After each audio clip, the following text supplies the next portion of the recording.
I'm Tammy Gallagher, and I am the AP coordinator and an English teacher in the English department. My job as the AP coordinator is to work with teachers and students to make sure that they have resources and information about testing and about the respective courses that they're enrolled in. The timelines generally have been moved up in recent years, so students pretty much begin to consider whether or not they want to test in May. All of the exams are in May right now.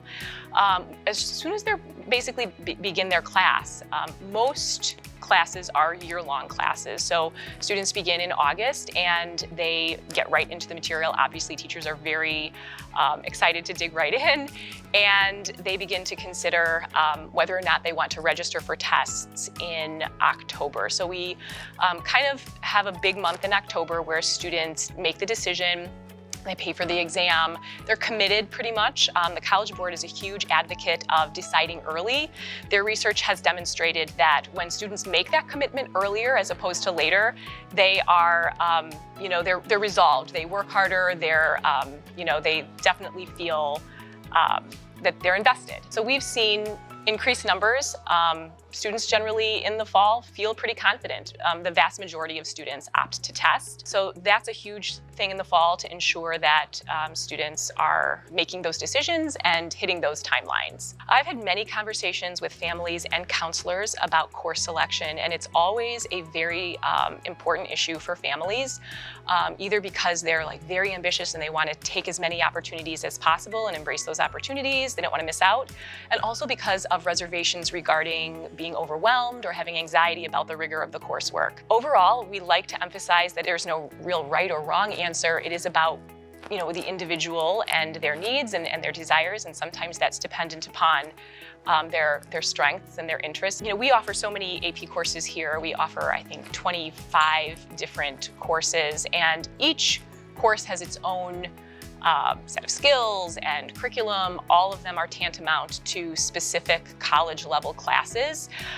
Students are really, I think, provided with exceptional resources in the classroom, not just from their teachers and from the curriculum that the teachers have very carefully developed, but also the College Board has resources through AP Classroom, so that's a relatively new feature of AP courses as well. Our sequence also involves honors coursework. So not every single department has an AP offering freshman year. In fact, very few core subjects have an AP course offering freshman year. So a lot of students begin by taking honors coursework, and this is good for them to get a sense of work that will prepare them for the rigor of AP.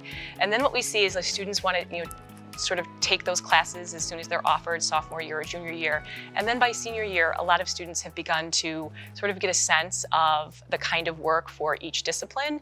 And maybe then they kind of choose which AP classes they're going to take. Most students, I think, have very good feedback and very good experiences in AP.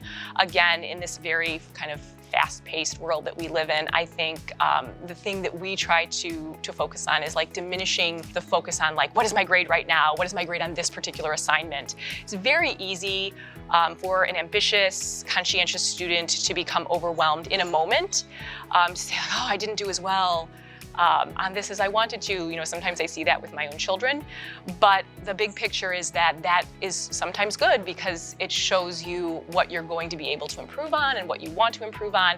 And as you work through the material, I think that growth is very evident. There are certainly moments where there's frustration, but anything rigorous and worthwhile, you'll have those moments of frustration, I think. I am very enthusiastic about AP for a lot of reasons, not the least of which is that I felt teaching it that there was just so much value in what the students were learning, not just the content specifically, but the skills and the way it kind of opened their eyes to a lot of different perspectives and a lot of challenges, and to see them grow so much over the course of a semester or a year is really gratifying. And I think it was the kind of growth that at the end especially they themselves were able to identify. And I think most students were pretty grateful for that.